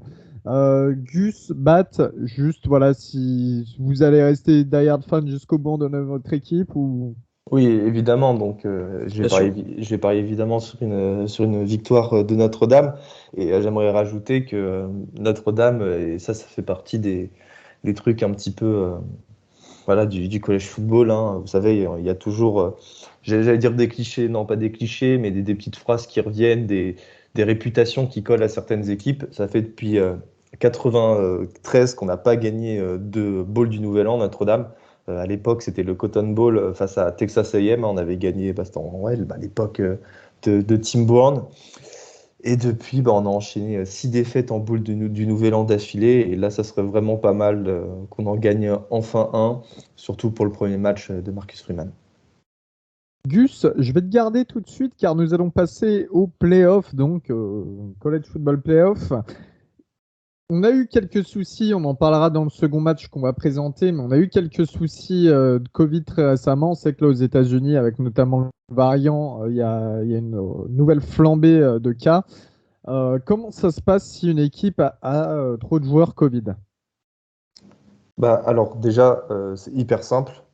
Il n'y aura pas de remplacement. Donc, ce qui veut dire, c'est si une équipe ne peut pas jouer sa demi-finale de playoff, son adversaire sera automatiquement qualifié en finale. Et si les deux adversaires d'une même demi-finale ne peuvent pas jouer parce qu'il y a trop de cas de Covid, et ce sera l'autre demi-finale qui fera office de finale. Et là, vous allez me dire, qu'est-ce qu'on fait si trois équipes ont trop de cas de Covid et ne peuvent pas jouer? Et c'est la quatrième qui sera championne. Et ben Donc voilà. là, c'est le moment où Guigui va choper le Covid, il va débarquer à Florida, il va foutre un cluster dans le. À Georgia. Georgia, pardon, Florida, Georgia. Et Si c'est vous voulez, la grâce porte à ça d'embarquement que. pour l'aéroport de Georgia, c'est où? On va démarrer tout de suite avec la première demi-finale. C'est le Cotton Bowl du côté de Dallas, hein, bien évidemment au Cotton Bowl. C'est le 31 décembre à 21h30. Alabama numéro 1 affronte Cincinnati numéro 4. Et oui, ça y est, Cincinnati est en playoff, hein. On en avait déjà parlé, mais ça y est, enfin. C'est sur ESPN, bien évidemment. Ryan, Guillaume, comment s'est passée la saison des deux équipes? Et ensuite, vous allez un petit peu nous parler de cet affrontement. Tu veux commencer, Ryan, ou tu veux? Comme tu veux, mon ref. Vas-y, je te laisse faire Alabama, je fais Cincinnati. Ok, ça part de là. Donc, Alabama, on en a parlé dès les previews, gros turnover de l'effectif d'Alabama, on les voyait être un petit peu en galère. Finalement, pas tant que ça. Ils finissent la saison en 12 victoires pour une défaite. Ils sont à 7-1 en conférence, donc dans la SEC West. Ils finissent premier de la SEC West et ils vont taper donc Georgia, qui était à ce moment-là le premier national et que tout le monde voyait immortel limite, à part ici 2 personnes dans ce podcast. Mais bon, bref, ça on en reviendra un petit peu plus tard. Mais donc ouais, saison de Bama. Quand même compliqué par rapport à ce qu'ils font d'habitude. On est habitué à voir un Bama qui met des blowouts dans tous les sens, peu importe l'adversaire. Cette année, c'était un peu plus compliqué. Ils ont eu un peu plus de mal sur certains matchs. Et surtout, il y a cette défaite surprise contre Texas A&M. Je sais plus en quel week. Défaite surprise parce que à ce moment-là, Texas A&M n'était même pas classé et eux-mêmes étaient un petit peu en galère avec des résultats en dents de scie. Donc on s'y attendait vraiment pas et donc Texas A&M qui va faire l'exploit de taper Bama. Cincy qui finit invaincu en 13-0, 8-0 dans American Athletic Conference. Premier de conf, ils ont tout raflé sur leur chemin. Je vais faire plaisir aux deux copains que sont Paco et notre copain de Berkat France. Ils ont eu des belles victoires cette année. Ils ont fait une belle saison. Et je vais arrêter le troll un petit peu avec Cincinnati parce que ils se déplacent quand même battre Notre-Dame 24-13. Faut le faire. Ils ont des victoires contre SMU qui a fait une saison plutôt correcte. Là pour le coup c'est une vraie raclée. Ils mettent 48-14, je crois, c'est pas de bêtises. Face à Houston sur le championship game, ils en mettent 35-20. Donc victoire sans appel encore une fois. Donc voilà, ils ont fait tout ce qu'il fallait pour arriver en playoff. Contrairement à l'année dernière, pour moi, ils ont les victoires références qu'ils n'avaient pas l'année dernière. Ils ont la continuité, c'est-à-dire performer à haut niveau sur plusieurs saisons. Donc, ce qui pour moi, je suis persuadé que ça compte dans le ranking du comité. Donc en fait, là, tout simplement, ils ont juste coché toutes les cases du petit guide pour comment aller en playoff. Et donc forcément, quand tu coches toutes les cases, tu vas en playoff. C'est aussi simple que ça. Pour moi, c'est exactement pour ça qu'ils n'étaient pas l'année dernière et pour ça qu'ils le sont cette année. Donc au final, ça me fait quand même plaisir de les voir là parce que ça met un peu de changement, ça donne un peu de entre guillemets d'espoir pour les équipes du Power 5. Même si c'est quelque chose qu'on va voir de plus en plus quand on arrivera au playoff à 12, vu qu'ils auront des places entre guillemets réservées. Mais non, c'est bien pour eux. Et j'espère qu'ils vont.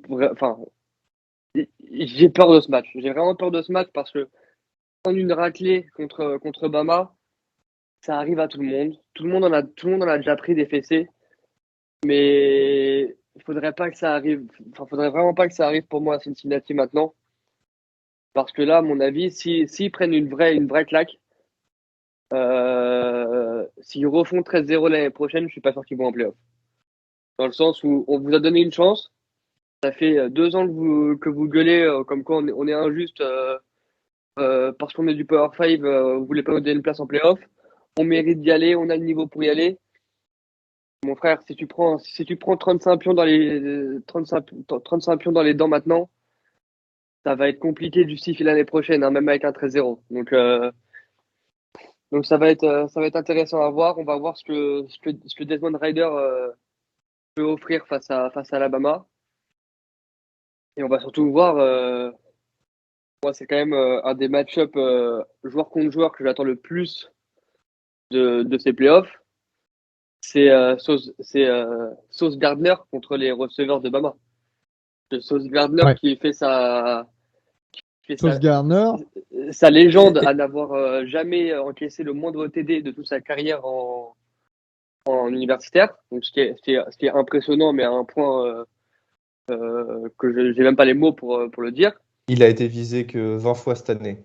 Et quand Ouais, on sait voilà, les bons quarterbacks qu'il y a dans cette conférence, c'est une prouesse. c'est hein. quand non, même- c'est quand même et quelque chose. Guigui, tu as raison, parce que tu as Sauce Gardner face au receveur de Bama, mais tu as aussi Kobe Bryant, le deuxième cornerback, qui a été élu le Ouais. meilleur DB de la saison en college football. Ouais, Alors, Jim Jim Thorpe Thorpe, Award. ça, on est d'accord, on n'est pas d'accord, mais bref, pareil, il sort une très grosse saison. Donc, il y a une sorte de double match-up derrière Ah, qui mais est là, fort intéressant, tu as bien raison. quand Bama aura la balle et que Bryce Young va faire son petit drop back, ouvrez les yeux. Hein. Genre, si vous pouvez, mettez une caméra, si vous avez le ESPN Player, des fois ils ont plusieurs options de caméra, mettez la caméra la plus large possible. S'il faut demander à un pote de se mettre sur le toit pour vous filmer avec son iPhone, mais là, ça va valoir le coup vraiment, mais genre vraiment, vraiment. Baptiste, comment tu analyses ce match, toi? Je trouve que Guigui a raison de parler que ce match est hyper important pour le Group of Five, pour éviter de prendre une. Voilà, ils ont leur ticket. Maintenant, à eux de prouver qu'ils méritent et en tout cas qu'ils ont le niveau pour embêter Bama. Je reste persuadé que c'est pas une extraordinaire équipe de Bama. Ça, c'est ma conviction Non, profonde. mais c'est efficace, c'est diablement efficace. Ah, c'est très efficace, mais je pense qu'en termes de talent, on est quand même à un degré en dessous de certaines années précédentes. Ça peut ne pas empêcher de remporter un titre national, qu'on soit très clair. C'est ça le problème avec Alabama, c'est que même quand tu as une année off en termes de talent pur, et ben, tu vas quand même en playoff et tu es quand même favori. C'est ça qui est relou. De toute façon, après, c'est la force de Saban, son coaching. On parle beaucoup du Saban le recruteur, mais Saban le coach même de tous les jours, de C'est préparation de Saban match. le papa, c'est- Saban à la plage, c'est bon, le mec, il sait tout faire. on fera les calculs une fois qu'il a repris sa carrière et on verra dans quel état Bama et quand il sera, quand il partira. Mais voilà, c'est absolument extraordinaire ce qu'il fait. Après, voilà, comme disait Guigui, le nerf de la guerre, ça sera la défense dans les airs de Cincinnati contre Bama. Alors, John Michie est blessé, il s'est fait les croisés ou le talon d'Achille, j'arrive plus à me souvenir. Les croisés. Les croisés, ouais. Ouais, donc à voir comment ça va se donner du côté de Bama, à voir le plan de jeu de Bama, mais voilà, Luke Fickell avait très bien préparé ses troupes contre Georgia l'année dernière. Je pense que ce sera la même chose cette année. Sauf que là, je pense que... Pardon? Va falloir jouer un niveau au-dessus que va falloir jouer un niveau au-dessus. Et il y a quand même la pression inhérente à ce genre de match que Alabama connaît, que Nick Saban connaît, mais que Luke Fickell et les Garner et compagnie ne connaissent pas. Si je peux te contredire, l'an dernier, ils sont allés au Pitch Bowl et ils ont failli battre Georgia. Donc, Ouais, non, mais Mais le pitch ball et les niveau, playoffs, ouais. c'est pas pareil. Tout à fait. Et encore Oui, une non, fois, je vous aurais dit je vais OK faire mon pour une haters. équipe du Power 5, mais là, on parle d'une équipe qui n'est pas du tout habituée à disputer des bowls du Nouvel An. D'ailleurs, enfin des bowls, oui, c'est un bowl du Nouvel An, le Pitch Bowl. Et ça doit être la première fois l'an dernier pour Cincinnati. C'est une équipe où il y a eu quasiment aucun départ pour la NFL l'an dernier. Elle est expérimentée, vous voyez. Je pense pas que Ouais, ce mais- soit ce qui pose le Ouais, plus mais problème. c'est encore un Pour autre moi, truc. c'est encore un autre step là. Hein. C'est la finale de la Coupe de France contre les demi-finales de Ligue des Champions. Là, si tu veux faire un espèce de parallèle bidon avec le soccer, c'est Mais encore un niveau pas au-dessus. contre Là. Cincy. Pas contre Cincy, je pense. Bah si, ils ont l'habitude des gros matchs, mais un gros match comme ça, non. Un Ouais. match comme ça, non, parce que ils sont allés taper Notre-Dame à Notre-Dame quand même, et ça, c'était un très très gros match. Et il y a le pitch ball contre Georgia l'année dernière, mais il n'y avait aucune incidence sur qui gagne ou qui perd. Là, tu as quand même une certaine pression. Le pitch ball contre l'équipe de Georgia, qui était vraiment pas la meilleure de ces 10 dernières années. Hein. Ouais, mais ça Ah non, reste Georgia. On va pas refaire le débat, mais c'est Cincinnati face à Georgia, quoi. C'est comme Quevilly-Rouen à l'époque contre l'OL. Enfin, Après, avoir. Et je pense qu'il y en a un qui aura la clé de la victoire, et on n'a pas beaucoup parlé de la défense des Bearcats, mais je pense que c'est Desmond Ridder, hein, le QB de Cincinnati, qui, à mon avis, sera le facteur X de ce match-là. S'il est capable d'embêter la défense de Bama, et notamment, je pense, s'il est capable de leur mettre un peu le doute sur est-ce qu'il va passer, est-ce qu'il va courir, etc. Je pense que ça peut être intéressant. On revient toujours à la même chose. Quel plan de jeu Luke Fickell a préparé pour embêter cette défense de Bama qui fait très peur à nouveau après le match contre Georgia. Je pense que Desmond Ridder était quand même un meilleur QB que Stetson Bennett, qu'on soit très clair. Mais on est tous d'accord là-dessus, je pense. Mais voilà, il y a quand même ce côté. Ça sera à lui de faire la décision. Je pense que ce sera à lui de faire la décision. Parce qu'on connaît, on sait que la défense de Cincinnati a prouvé contre des très grosses, contre une attaque, contre des grosses attaques, qu'il est capable de faire du bon travail. À Desmond Ridder de prouver que lui aussi, face à une bonne défense, il est capable d'être le QB dont on pense qu'il est. Alors juste pour rebondir vite fait là-dessus. Moi, je suis pas tout à fait d'accord avec toi, dans le sens où je pense pas que Desmond Ridder peut gagner ce match, mais je pense que par contre, il peut que le perdre. Donc en fait, c'est vraiment là pour moi son job sur ce match, c'est mon frère fait pas d'erreur. Et tu peux pas. Là, ils ont quasiment pas le droit au moindre turnover sur ce match. Hein. Je suis d'accord, Guigui, mais est-ce que tu peux battre, c'est une question, est-ce que tu peux battre Alabama en prenant pas de risque, en n'ouvrant pas ton jeu? Bah, c'est exactement à mon avis la situation délicate dans laquelle il Fickle, c'est qu'il doit se dire putain, si je sors pas un peu des clous, si je sors pas un peu de ce que j'ai l'habitude de faire, Nick Saban, il a son game plan sur 4 matchs contre moi. Genre, il peut me battre premier carton, deuxième carton, troisième carton, quatrième carton. Si on veut faire un cinquième, il me battra sur cinquième parce qu'il sait déjà ce que je vais faire.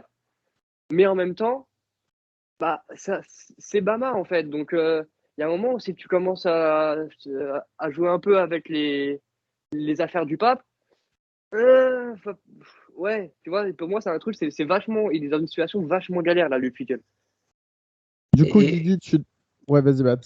Non, simplement pour donner un peu de l'eau au moulin de Guigui, ne jamais sous-estimer la capacité de Nick Saban. La capacité de Nick Saban à très bien préparer ses équipes quand il a énormément de temps pour préparer les matchs. Non, mais là, c'est une machine. C'est une machine. Vous vous souvenez de le truc un peu débile de ne jamais programmer Bama en week 1 de sa saison parce que c'est. Non, jamais. Voilà. C'est une erreur totale parce que Saban prépare très bien ses équipes et là, je pense que ça sera le cas. Je pense qu'il sait que Luke Fickell devra ouvrir son playbook comme à la Dégus. Mais il va s'y attendre. Et du coup, je pense que il va préparer lui-même aussi deux, trois petits tricks. Comme il a été capable de le faire contre Georgia. Contre Georgia, il a très très bien préparé son plan de jeu, notamment défensif. En perturbant notamment Stetson Bennett au niveau des couvertures à la passe. Et je pense que ça sera encore le cas là. Et Fickell n'a pas l'habitude encore de ces matchs-là. Je ne dis pas que c'est un mauvais coach, je dis qu'il n'a pas encore totalement l'habitude. Oui, Fickell, c'est un gros coach du college football. En plus, il est pas si vieux que ça. Il est quand même assez jeune, Fickell, si je dis pas de bêtises. Non, ouais, il est jeune. Et puis il a une saison. Il a une saison chez les Buckeyes en tant que head coach aussi. Voilà, c'est pas l'inconnu qui débarque de nulle part. Oui, il était head coach intérimaire. Ah ouais, ok. Et Guigui, je vais te garder. Du coup, le vainqueur. Le vainqueur, je suis obligé de mettre Bama dans le sens où, avec tout ce que je viens de dire, je peux pas te mettre Cincinnati. Donc j'espère, comme j'ai dit tout à l'heure, j'espère juste que ce soit pas une branlée parce que déjà j'en ai ras-le-bol qu'il y ait des blowouts en demi de playoff. On en a une par an. Venez les gars, on en a pas cette année. Grâce à Notre-Dame. Ah, désolé. Tu vois, même quand je veux pas être méchant avec Gus. Ouais, mais c'est toi qui y va. Le truc, c'est que je peux débunker ça. Enfin, en réalité, à chaque fois que nous, on se prend un gros score en demi-finale, l'adversaire en finale se prend en demi-finale, pardon. L'adversaire en finale se prend un encore plus gros score. Et Lyon, rappelle-moi les résultats de Maryland en demi-finale des College Football Playoffs. Attends. Pas de softball et de lacrosse. Alors l'autre, il participe jamais à des playoffs non plus, mais il essaye de me faire une blague. Alors, non, mais je sais la place de mon programme dans la hiérarchie du college football. C'est pour ça que je n'ouvre pas la gueule sur les programmes qui vont en college football playoff. Quoi. Non, mais moi aussi, je la connais justement. Je sais qu'on est capable d'aller au Pinstripe Bowl. Allez, pour le prono, je vais mettre juste Bama et à l'over-under, il est à 13,5. Allez, Oh, vas-y. On 58, va la non. jouer. Moi, je joue l'under. Il a Il y aura moins 58.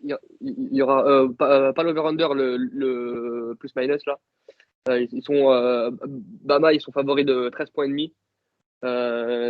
Avec moins de 13 points et demi d'écart. Moins de TD, j'espère. Baptiste, Ouais, Bama, oui. Bama, mais et Ok. je vois plus de TT d'écart. Moi aussi, je vois, mais Je j'espère. suis pas, pour Augustin. être tout à fait honnête, je suis pas très hypé par cette confrontation. Je parlais de Rose Bowl plus intéressant qu'un des deux matchs de college football. Pour moi, je suis plus hypé par le Rose Bowl que par ce match-là, pour être tout à fait honnête. Et vu la gueule de l'autre demi, c'est pour l'apéro, quoi, celui-là. C'est vraiment ça. Augustin, Ouais, exactement le même argument que Guillaume, Alabama. et Ryan. Pareil, Bama, hein, Bama. Même si moi, devant mon écran, je serais pour Cincinnati, mais trop compliqué, trop compliqué. Bama. Ouais, je suis comme toi en fait. Je vais être pour Cincinnati, mais Bama va gagner et je pense ils vont mettre un score à mon avis. On a vu Bama en difficulté. Je suis désolé, j'ai pas parlé de la rencontre. Mais pour ma part, voilà, je reviens sur ce que vous avez dit, hein. On a vu Bama en difficulté clairement 2 fois cette année avec la défaite face à Texas A&M et le match très serré face à Auburn. Et justement, on a vu que face à Auburn, ils ont réussi à revenir dans les tout derniers instants du match. Donc, Ils ont eu de la chance très aussi, il faut le dire, faut le sincèrement, dire.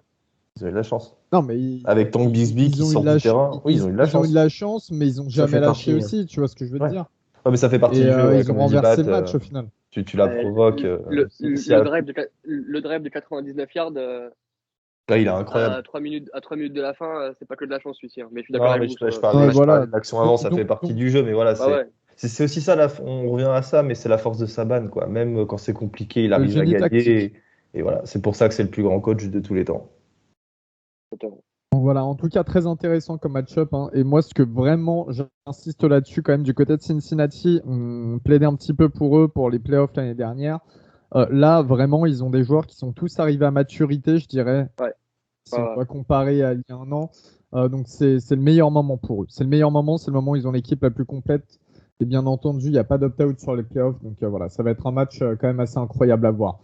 Et un match, l'Orange Bowl avec Georgia qui affronte Michigan. Georgia numéro 3 cette année, qui a été numéro 1 pendant un bon moment avant la défaite face à Bama en finale de SEC. Et Michigan numéro 2 qui a remporté la Big Ten. C'est le samedi 1er janvier à 1h30 du matin, enfin dans la nuit du samedi au dimanche, pardonnez-moi, du côté de Miami à l'Hard Rock Stadium des Dolphins et des Hurricanes. C'est sur ESPN. Georgia cette année, on va en parler un petit peu ensemble, Guigui. Georgia cette année, c'est 12 victoires, une défaite. Donc, cette défaite face à Alabama, ça a été la meilleure défense du pays, très clairement. Celle qui encaissait le moins de points. C'était combien déjà? Je ne sais plus, j'ai plus la stat exacte, mais c'était.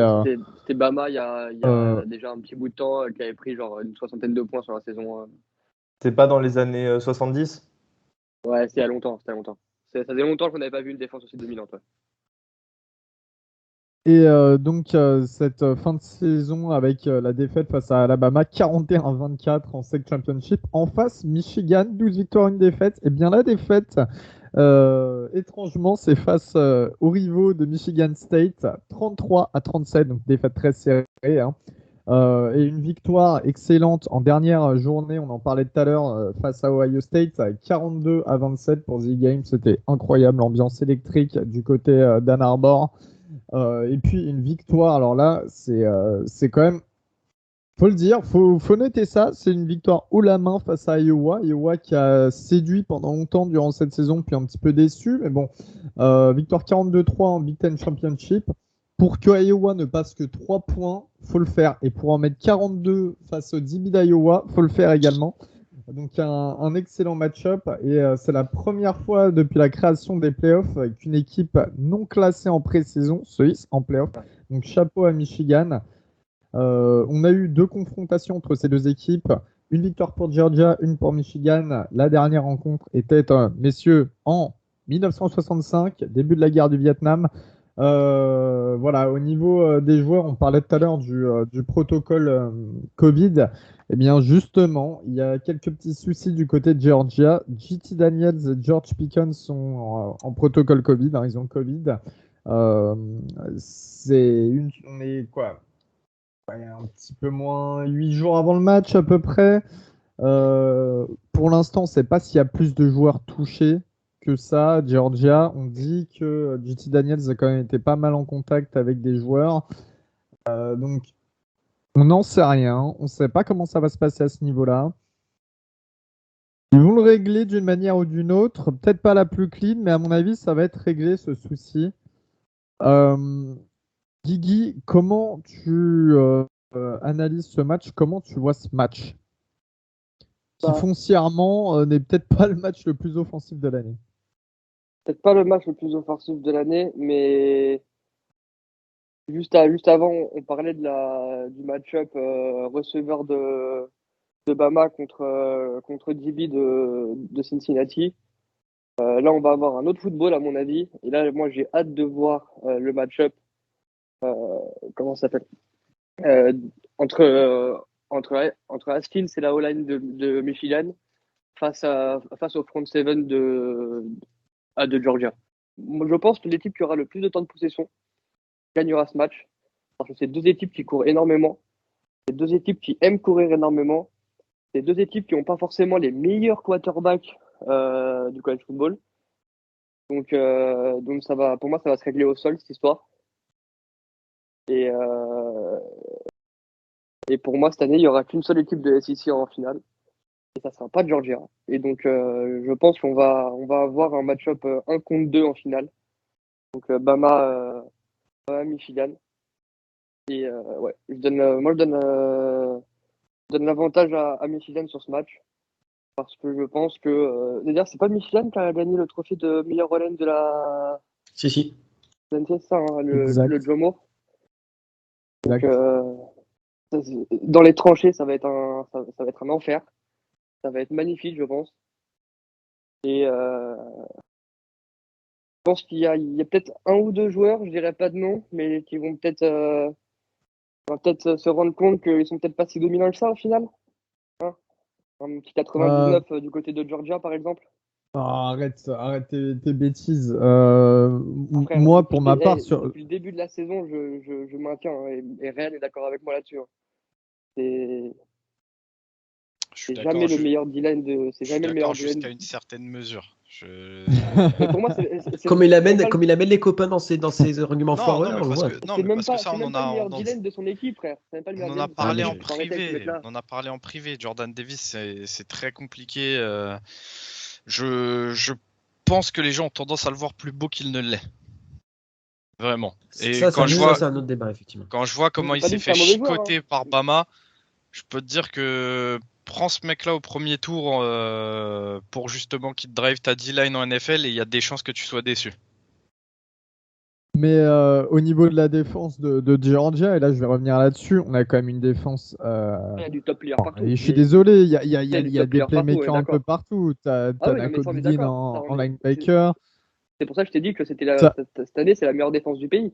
Ça, il y a ça, pas il y a aucun problème là-dessus. et Maintenant, bah moi, je justement, pense que la O-line, ils n'ont pas rencontré, ou alors c'était Bama.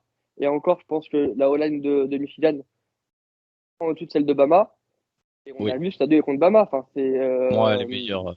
Juste pour avoir vu deux trois Bryce tapes. Young, Bryce Young, il a été peu, on va dire, parce qu'il a quand même été un peu, mais il a été peu mis en danger, peu mis sous pression. Euh, ça a réussi à courir quand même pas mal du côté de Bama. Là, tu vas rencontrer une O-line encore meilleure. Donc après, il y aura moins ce danger à la passe que face à Bama. Donc, si tu veux mettre un mec en plus dans la boîte, tu peux te le permettre, je pense.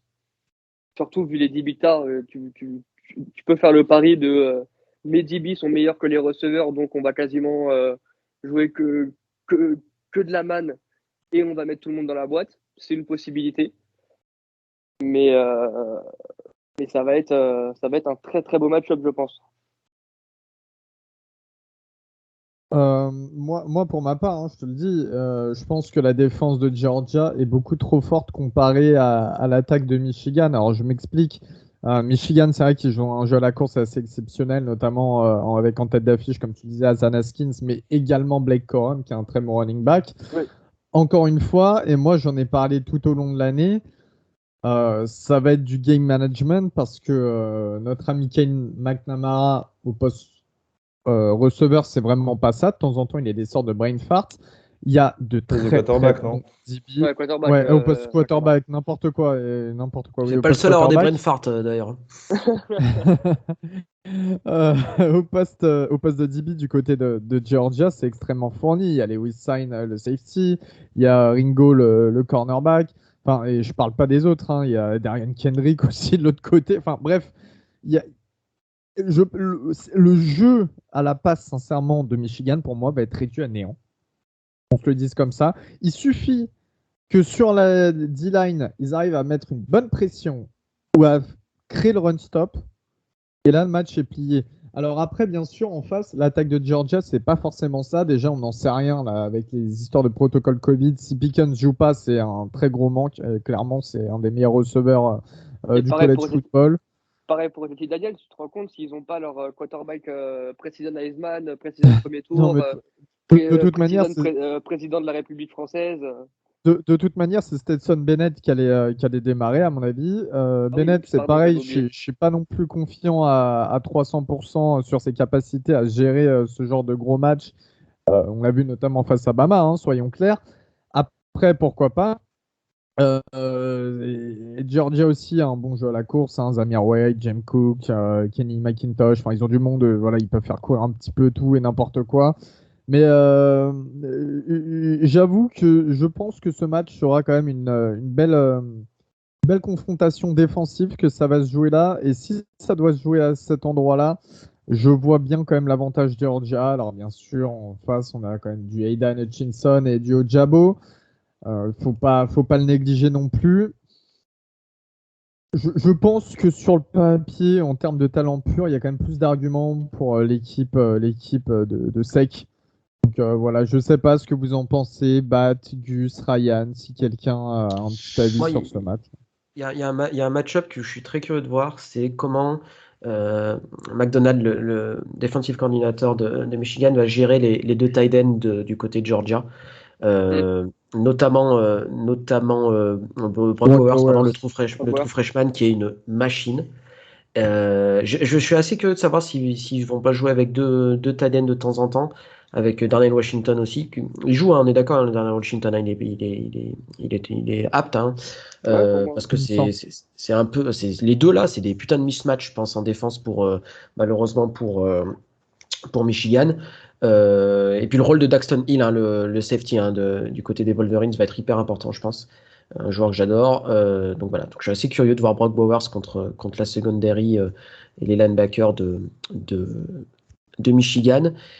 Mais moi, j'ai un regret sur ce match-là, c'est que James Worthy n'est pas signé à Michigan lors de la classe de recrutement 2021.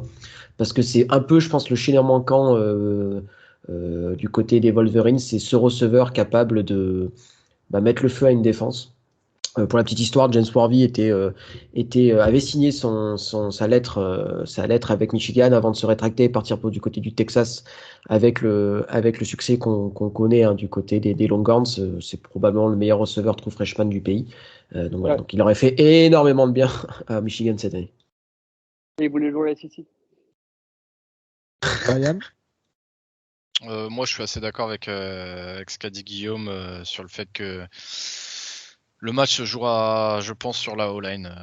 Sur la O-line de Michigan. Ce que je disais tout à l'heure rapidement, c'est que pour avoir vu certaines tapes, les schémas de bloc sont incroyables. Le mouvement, tout, la cohésion qu'il y a sur cette O-line, c'est fou. Et le football, heureusement ou malheureusement, parfois c'est facile. C'est-à-dire que si ta O-line te permet de gagner 3, 4 yards à chaque jeu, tu vas avancer, tu vas bouffer du chrono, tu vas avancer, tu vas bouffer du chrono, et en plus tu commences à épuiser la défense, c'est-à-dire que les DB ils vont commencer à se déconcentrer parce que ils sont jamais près de l'action. Tes linebackers, à force de manger des mecs qui font 2 fois leur poids lancés dans la gueule, Pareil, tu commences à le sentir. Ton Jordan Davis, là, comme je le disais, quand tu vois que même sur la fin du match contre Bama en 1 contre 1, il arrivait plus rien à faire parce que le mec il était épuisé et qu'il se mangeait littéralement des droites dans la gueule sans bouger. Tu peux te poser la question face à la O-line de Michigan. Pour moi, le facteur X, il est là. Il est là, vraiment. Si la O-line de Michigan commence à piétiner la D-line, juste la D-line de Georgia, ça peut commencer à devenir très très très compliqué pour Georgia. Et comme on l'a vu contre Bama, les mecs sont tellement forts, tellement au-dessus du lot, on leur répète tellement depuis la week 1 qu'ils sont au top et que c'est une des meilleures équipes de Georgia qu'on a jamais vu. Bah, quand tu commences à te faire défoncer la gueule en prime time sur un match aussi important, crois-moi que tu y penses pendant le match et ça aide pas à te remettre sur pied. Mais je pense qu'ils y ont déjà pensé pendant le match contre Bama. Oui. Après, Ah, mais les PTSD là qui peuvent revenir à tout moment. Après en promo, je pense comme vous les gars, c'est que Georgia a trop de talent. Donc sur le prono, moi je vois une victoire de Georgia. Mais vraiment, ça peut basculer très vite et très fort dans l'autre sens. Ryan, tu as dit un point assez intéressant par rapport à l'OL, à l'offensive line de Michigan, mais qui s'applique aussi avec Georgia en fait. C'est parti, je crois que c'est Georgia le numéro 1 du pays et Michigan le numéro 4 du pays par rapport au nombre de yards effectués par le running back avant d'être touché par un défenseur. On est à un peu moins de 3 yards pour Michigan et un peu plus de 3 yards pour Georgia. Donc c'est deux équipes qui protègent très bien leurs coureurs et donc je pense que ça va être aussi une des clés du match, c'est ce jeu au sol, mais aussi du côté de Georgia. Je pense qu'elle va être hyper importante. Ah ouais, non mais tout à fait, c'est pour ça que je disais que j'étais d'accord avec ce que disait Guillaume. Tu vois la nuance, la différence en fait, c'est que je trouve que sur la O-line de Georgia, on est sur du gros power football. C'est des gros gabarits, des grosses individualités, des monstres de puissance. C'est un mec qui peut attraper son vis-à-vis et le drive. Là où Michigan, quand j'ai regardé un petit peu leur tape, c'est pas trop le délire. Je les voyais vachement plus mobiles et avec des schémas de blocs construits, tu vois, où c'est des blocs souvent, ça part sur du double team, puis t'en as un guard ou un tackle qui monte au deuxième rideau. La O-line de Michigan, je la trouve plus mobile en fait et peut-être moins forte, moins puissante que celle de Georgia, tu vois. Augustin, un petit avis sur ce match? Non, je parie Georgia et en plus Dan Lanning, le coordinateur défensif, sera présent. Et après le bowl, enfin après ce match et la finale, s'ils vont en finale, il partira du côté d'Oregon. Les amis, quelqu'un met Michigan ou pas? Ouais, moi. Oh bah alors, les bras en Forcément, tombent. quelle question, Elio. Je mets Michigan par un TD. Parce que moi, je pense que cette bagarre, justement, des tranchées va être remportée par la O-line de Michigan. Et pour moi, je pense que ça va suffire. Parce que cette équipe de Georgia, elle est construite pour mener au score. Et on l'a vu contre Bama. Pour moi, en fait, ils ont. En vrai, les deux équipes, c'est pareil. C'est l'équipe qui arrive à prendre 10 points d'avance. Si l'équipe qui arrive à prendre 10 points d'avance, elle a gagné le match. Il n'y a aucune de ces deux équipes qui, pour moi, a le niveau à la passe pour courir derrière le score. Tu peux pas, quand tu arrives fin de troisième quart, début de quatrième, tu peux pas te permettre de courir après le score en jouant que à la course. Tu perds trop de chrono, tu vas perdre trop de temps mort. Ce sport est fait. Si tu veux courir après le score, faut que tu aies un jeu de passe. Et pour moi, les deux équipes n'ont pas assez, ou en tout cas face à la défense qu'ils vont affronter, ils n'ont pas les armes pour. Donc, l'équipe qui rentre qui est dans le milieu de troisième quart-temps, c'est une équipe qui a 10 points d'avance. Pour moi, on peut quasiment fermer boutique et arrêter le match ici. Donc, je mets Michigan. Eh bien, très bien, messieurs. Sur ce, voilà, épisode assez long, mais navré, mais en même temps, ce sont des matchs extrêmement importants. Ça fait partie des matchs, ce sont même les matchs les plus importants de l'année, j'ai envie de dire, pour tout fan de college football. On vous remercie de nous avoir écoutés jusqu'au bout. On se retrouve bien entendu pour les reviews de ces matchs. On se retrouve aussi sur Twitch très bientôt. On vous tient au courant sur plein de trucs. Là, on a pas mal de projets à venir, notamment pour aussi la off-season. On commence à s'y préparer. Hein.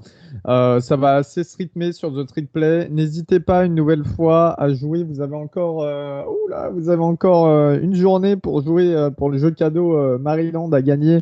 Donc, bien sûr, c'est sur Twitter, vous pouvez retrouver ça sur Facebook. Voilà, on vous fait des gros bisous. Merci à tous, les amis, et merci de nous avoir écoutés. Et à bientôt, on se retrouve après les playoffs. Bisous tout le monde. Bisous, ciao ciao.